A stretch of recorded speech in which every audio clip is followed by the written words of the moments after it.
are going to move towards the last point in our unit number 1, that is the current trends in human resource management.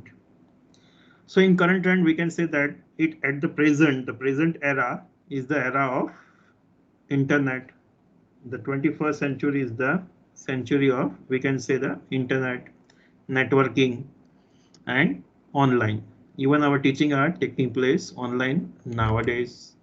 So let me just try to understand how these e-human resource are different from our regular human resource management, and in present human resource management, that is e-human resource management, how it is helpful to us and how it is different as compared to present one.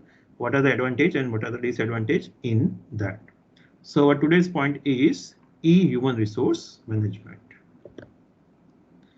In that, we are going to discuss the three main points. Like first, we are trying to understand what this e-human resource management is all about. Then we will discuss about the e-business. Now, being a organizations, institutions, we are running the business over the internet, and the some important aspects of EHRM. Which are the aspects? So these all are the aspect. Like we want to do the job analysis and job design analysis, but that is over the internet. So what is e-job design and e-job analysis, e-human resource planning, e-recruitment, e-selection, e-performance appraisal management, e-training and development, e-compensation, e-HR records, e-HR informations, and e-HR audits. So everything over the internet. How this EHR works, that all the aspects we are going to discuss under the title of e-human resource management. So first of all, let me just start with the what the EHRM is all about. So friends, we all know that the present era is the era of internet, where all the things are working with the help of internet. So how we can say that our business organizations are left aside. So our organizations is also a part of this कि भाई हमारा organisation जो है उसके अंदर भी क्या है, इंटरनेट का यूज हो रहा है. कैसे हो रहा है, ये करंट एरा के अंदर हमारा ऑर्गेनाइजेशन के अंदर क्या हो रहा है, कैसे हो रहा है, तो वो सारी चीजें हमें यहाँ पे समझनी है. So information is recognise as an important source कि भाई करंट एरा के अंदर, करंट सेंचुरीज के अंदर इंफॉर्मेशन एक इम्पोर्टेंट चीज है. And with the help of internet you can get the any kind of informations. So a wide variety of informations the needs of business recognize into the management information system. कि भाई हमने FY के अंदर functional management में unit number 4 के अंदर पढ़ा था management and information system MIS. तो MIS क्या है? तो MIS is a one kind of system software with the help of which we can able to get the ongoing informations.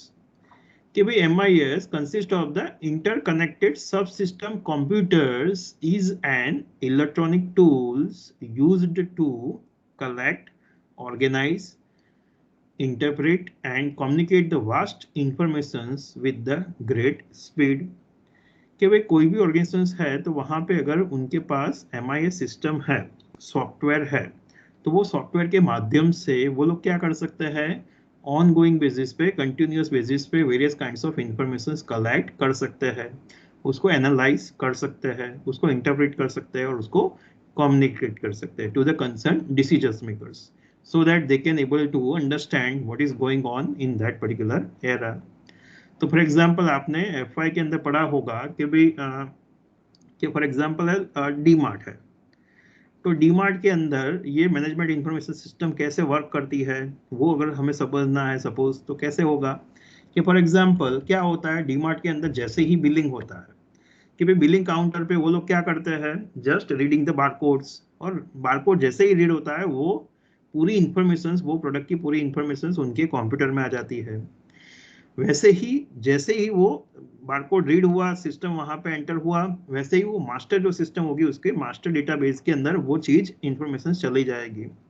So based on that कैसी information available होगी कि अगर वहां पे कोई मैनेजर्स है और उसको अगर एनालिसिस करना है तो वो कैसे एनालिसिस कर सकता है, कौन कौन सी इंफॉर्मेशन वहां पे उसको मिलेगी. तो इंफॉर्मेशन विल बी लाइक कि भाई वो पर्टिकुलर दिन के अंदर टोटल कितनी सेल्स हुई वो उसके बेसिस पे पता चल सकता है। कंसर्न प्रोडक्ट वाइज कि भाई कंसर्न प्रोडक्ट वाइज कितनी सेल्स हुई, कि भाई टोटल टूथपेस्ट की आइटम्स कितने गई है, सोप कितने गए हैं, तो वो हमें पता चल सकता है। इवन आवर्स वाइज पता चल सकता है कि भाई 1 घंटे में मॉर्निंग में कितनी सेल्स हुई, आफ्टरनून में कितनी सेल्स हुई, इवनिंग में कितनी सेल्स हुई, that can be known. Same way even we can recognise the number of customers कि भाई ऑन एन एवरेज कितने कस्टमर्स आए, कि भाई ऑन एन एवरेज एक कस्टमर्स ने कितने रुपीस का परचेजिंग किया, बिलिंग किया। तो various kinds of things, even cash credit कि भाई उसने कैश से पेमेंट किया, क्रेडिट से पेमेंट किया, कार्ड से किया, डेबिट कार्ड किया, क्रेडिट कार्ड किया, कैसे पेमेंट किया, ऑन एन एवरेज कितनी आइटम्स उन्होंने परचेज किया। तो each and every information they can able to have with the single click. तो ये सारी चीजें अभी पॉसिबल हो गई है because of what, because of this management information system कि भाई उनके पास अभी सॉफ्टवेयर है, सिस्टम है, नेटवर्क है कि जिसके माध्यम से क्या हो रहा है, ईच एंड एवरी इंफॉर्मेशन उनको सिंगल क्लिक के ऊपर अवेलेबल होती है। सो दैट्स वाई अभी मैनेजर के रूप में वो लोग के लिए एनालिसिस क्वाइट इजी हो गया और उसके बेसिस पे वो लोग आराम से इंफॉर्मेशन के बेसिस पे डिसीजंस ले सकते हैं। Now even we can have the electronic data interchange कि भाई even with in the organisations क्या हो गया है, we have the EDI which facilitate the speedy secure the data transfer of documents even across the globe कि भाई हम country के एक पर्टिकुलर ब्रांच में से कंट्री की दूसरी ब्रांच के जो कोई कंसर्न और कंट्री के अंदर होगी वहां पे सिंगल क्लिक के ऊपर वेरियस डॉक्यूमेंट्स, वेरियस रिपोर्ट्स भेज सकते हैं। And this all possibles because of the internet कि भाई इंटरनेट के कारण ये सारी चीजें अभी आज पॉसिबल हो चुकी है। And now with these computers which makes it is possible to have the paperless working system कि भाई ये कंप्यूटर्स के कारण, इंटरनेट के कारण now we are in the era कि जहाँ पे इवन पेपरलेस वर्किंग सिस्टम के अंदर हम काम कर रहे हैं कि भाई सारा जो डॉक्यूमेंटेशन वर्क है ओवर द इंटरनेट हो रहा है, ओवर द सिस्टम हो रहा है, नेटवर्क के अंदर हो रहा है और वहाँ पे कोई स्पेसिफिक डॉक्यूमेंटेशन बनाने की जरूरत नहीं है। तो इवन पेपरलेस सिस्टम के अंदर हम आज 21st सेंचुरी में काम कर रहे हैं। Now what about the e-business कि भाई हमारा बिजनेस आज कैसे रन कर रहा है। So according to the concept which is developed by the IBM कि भाई हमारा e-business के अंदर अभी क्या हो रहा है, in our e-business we combine the traditional information system with the vast reach of the web and connect the critical business systems to the critical business continuances कि भाई क्या हुआ कि भाई प्रेजेंट एरा के अंदर हमने जो हमारी ट्रेडिशनल सिस्टम थी कि भाई ऑर्गेनाइजेशंस के अंदर, कंपनी के अंदर हम क्या करते थे, वेरियस चीजों को बाइंग एंड सेलिंग करते थे। तो इंटरनेट के माध्यम से, वेब के माध्यम से, इंटरनेट, इंट्रानेट, एक्स्ट्रानेट के माध्यम से हमने क्या किया, we just connect all the systems starting from production से लेके, मार्केटिंग से लेके, फाइनेंस से लेके, कस्टमर से लेके, सप्लायर से लेके, even our employees, each and every systems are now connected with the single click we can know कि भाई अभी ऑन एन एवरेज कितना प्रोडक्शन चल रहा है, at the end of the day, at the end of the week, at the end of the month कितना production होगा, अभी कस्टमर्स की रिक्वायरमेंट क्या है, मार्केट में कितने पर्टिकुलर चीज की डिमांड है। तो वो सारी चीजें क्या है, सिंगल क्लिक के ऊपर हमें अवेलेबल हो जाती है। Based on that we can even put the request for the supplies from our suppliers, we can generate the resources, various finance from the concerned banks over the internet, we can do the marketing, we can make the customers aware with the help of various online advertisements। तो हमारा पूरा business जो है वो अभी क्या है, offline से लेके ऑनलाइन के ऊपर शिफ्ट हो चुका है। So now even whole business we can say that it is moving from offline to online कि भाई ऑनलाइन के ऊपर हम शिफ्ट हो चुके हैं। So now because of that कि भाई ये कैसे हुआ, तो because of the internet where we are connected the our various units, branches with the help of with the each others, that is possible because of the intranet and extranet कि भाई company जो है वो दो तरीके से connected है। With in the organisation जो है, कंपनी जो है, बिजनेस जो है, विथ इन द ऑर्गेनाइजेशन जो कनेक्टेड है एक दूसरे से, कंप्यूटर्स, ब्रांचेस, यूनिट्स, तो उसे हम कहते हैं intranet. With in the organisation there are the some connectivities कि भाई इंटरनेट के माध्यम से, इवन इंटरनेट के माध्यम से कंपनी के अंदर के सारे कंप्यूटर्स जो है वो एक दूसरे से कनेक्टेड है।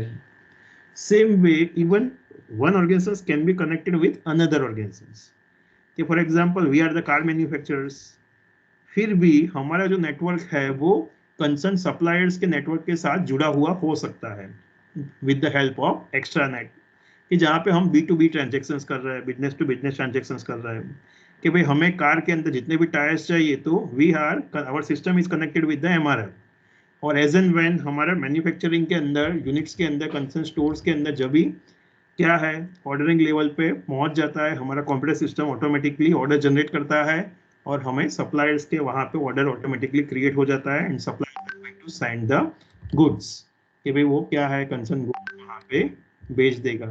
सो इन दिस वे क्या हो रहा है कि भाई इवन आपको ऑनलाइन पूरा ये नेटवर्क एक दूसरे से जुड़ा हुआ है एक्स्ट्रा नेट के माध्यम से, और आपको इवन ऑर्डर जनरेट की जरूरत भी नहीं होगी, वहां पे ऑर्डर लेवल देखने की भी जरूरत नहीं पड़ेगी। कंप्यूटर होगा, नेटवर्क जो होगा वो ऑटोमेटिकली क्या है ऑर्डर क्रिएट करेगा और सप्लायर्स को ऑर्डर भेज देगा और सप्लायर गुड्स भी भेज देगा। सो हमारा कंटिन्यूअस JIT एक कॉन्सेप्ट है, जस्ट इन टाइम, कि भाई जो भी गुड्स आपको चाहिए वो सिंपली ऑन टाइम आपको अवेलेबल हो जाएगा। तो उससे फायदा क्या होगा, इवन आपको स्टोरेज नहीं करना पड़ेगा, उसको पहले से परचेज करके नहीं रखना पड़ेगा, तो वो सारी चीज आपको बेनिफिट मिलेगा कि भाई on the spot concern time पे आपको वो चीज मिल जाएगी। तो in that way this is possible because of the e business, कि भाई अभी ऑनलाइन बिजनेस के कारण ये सारी चीजें अभी पॉसिबल्स हो चुकी है।